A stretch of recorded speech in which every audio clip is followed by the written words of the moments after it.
Hello guys! Naimbitahan po kami pumunta sa Qatar Boat Show. Let's go! So, ito na nga po yung loob niyan. Dito lang po yan sa Al Doha Port. Thank you po sa complimentary ticket, Creative. And, dito ang aming visitor pass. So, picture-picture muna syempre.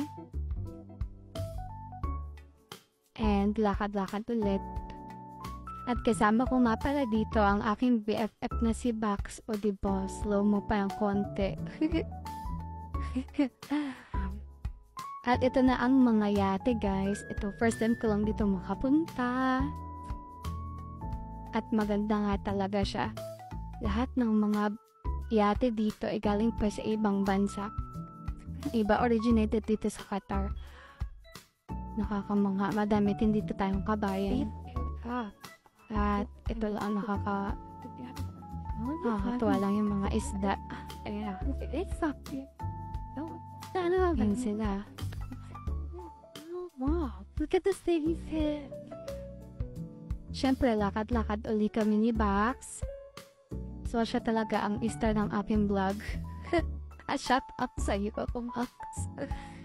At dito pupunta na kami dito sa luxury. Yeah, grabe, ganda dyan. Parang bahay na, tapos yung iba parang mall na din. Tapos parang may Titanic pang ako nakita. Titanic talaga. At sobrang ma-amaze ka. Pero, very VIP talaga to kasi naiya kami pumasok sa loob. Pwede naman, pero nakakahiya kasi puro mga VIP yung nandiyan dyan, mga check. At ito pa yung isang bongacious na nakita namin. Yun naman guys, may second floor pang ganyan. Yate lang yan. Diba, galing din sila ibang bansa kasi may mga plot talaga mismo na nakalagay kung saan sila galing. At picture ulit bago mag-fireworks. 7 PM na yan.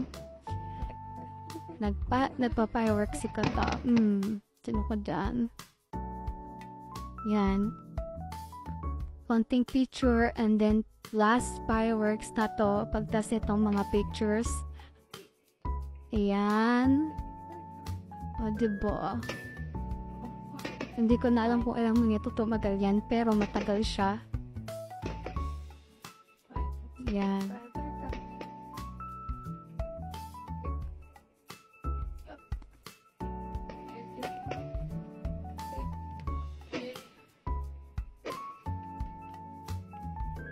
At ito na ang pinaka-last part ng fireworks. Bongga. Diba? Ganda te.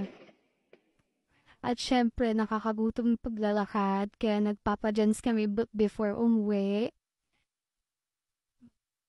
Yun lang guys. Yum yum yum.